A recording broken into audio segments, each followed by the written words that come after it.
Berdirinya kami di sini, kami akan mempresentasikan hasil diskusi kami mengenai berhalangnya hak pendidikan suku Baduy. Namun pertama-tama kami ingin mengucapkan terima kasih kepada ibu dosen yang telah memberikan kami waktu untuk melakukan presentasi.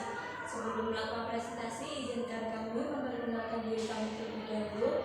Perkenalkan, nama saya Nurul Aini dengan nomor 230032024. Nama saya Natasha Mevanisa Gala dengan NIM 230000030112.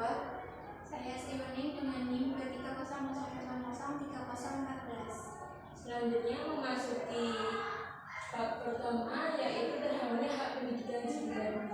Di tengah modernisasi, suku Baduy di Banten masih teguh memegang tradisi leluhur mereka. Kehidupan mereka yang sederhana dan selaras alam patut dihormati. Namun, di balik keunikan budaya mereka terdapat isu pelanggaran hak asasi manusia, HAM yang perlu disorot, yaitu terhambatnya akses pendidikan layak bagi anak-anak suku Baduy. Suku Baduy memiliki aturan adat yang melarang anak-anak mereka bersekolah di luar wilayah mereka. Hal ini dikhawatirkan akan merusak nilai-nilai adat dan tradisi mereka. Akibatnya, banyak anak-anak suku Baduy yang mengenyam pendidikan dasar yang terbaca di sekolah adat mereka. Selanjutnya ada rumusan masalah. Meskipun suku Baduy memiliki aturan adatnya sendiri, beberapa peraturan perundang-undangan di Indonesia menjamin hak pendidikan bagi semua anak, termasuk anak-anak suku Baduy. Yang pertama ada Undang-Undang Dasar tahun 1945 pasal ke-26 ayat kedua yang menyatakan bahwa setiap warga negara berhak atas pendidikan. Yang kedua ada Undang-Undang Dasar Negara Republik Indonesia tahun 1945 nomor 20 tahun 2003 tentang sistem pendidikan nasional. Pasal 3 menyatakan bahwa pendidikan nasional bertujuan mencerdaskan kehidupan bangsa dan mengembangkan manusia Indonesia seutuhnya yang beriman dan bertakwa kepada Tuhan Yang Maha Esa dan berakhlak mulia, berkepribadian, sehat, berilmu, cakap, kreatif, mandiri, dan menjadi warga negara yang demokratis dan bertanggung jawab. Yang terakhir ada Undang-Undang Dasar Republik Indonesia tahun 1945 nomor 35 tahun 2014 tentang perlindungan anak-anak. Pasal 5 ayat 1 menyatakan bahwa setiap anak berhak memperoleh pendidikan. Yang kedua ada peran pemerintah. Pemerintah telah mengambil beberapa langkah untuk mengatasi isu terhambatnya akses pendidikan layak bagi anak-anak suku Baduy. Antara lain yang pertama, dialog dan kerjasama. Pemerintah melakukan dialog dengan tokoh adat dan masyarakat suku Baduy untuk memahami adat istiadat dan kekhawatiran mereka terkait pendidikan. Yang kedua, bekerja sama dengan organisasi masyarakat sipil dan akademisi untuk merumuskan solusi yang tepat dan kontekstual. Yang kedua yaitu program pendidikan.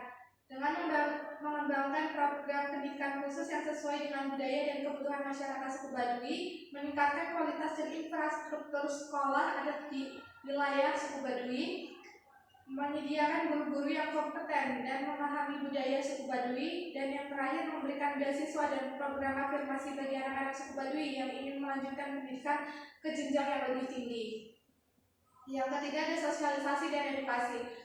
Dengan melakukan sosialisasi dan edukasi tentang pentingnya pendidikan bagi anak-anak kepada masyarakat suku Baduy, meningkatkan pemahaman masyarakat suku Baduy tentang hak-hak mereka termasuk hak pendidikan, melibatkan tokoh adat dan pemuka agama dalam upaya edukasi ini untuk meningkatkan kepercayaan masyarakat.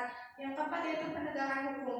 Bekerja sama dengan aparat penegak hukum untuk memastikan keamanan dan kelancaran program pendidikan di wilayah suku Baduy. Dan yang terakhir adalah pemberdayaan ekonomi dengan memberikan pelatihan dan pendampingan kepada masyarakat suku Baduy untuk meningkatkan kesejahteraan ekonomi mereka. Hal ini diharapkan dapat mengurangi ketergantungan anak-anak terhadap pekerjaan dan memungkinkan mereka untuk fokus pada pendidikan.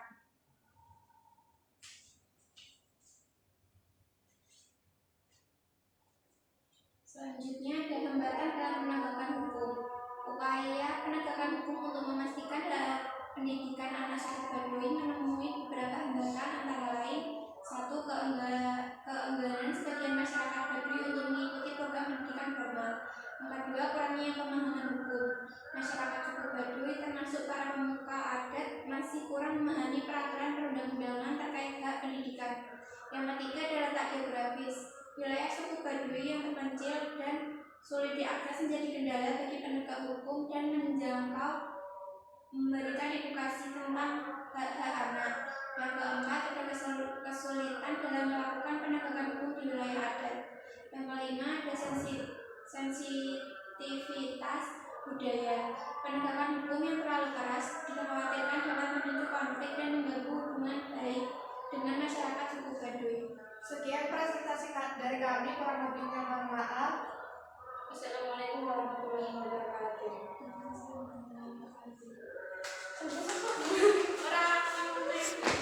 Orang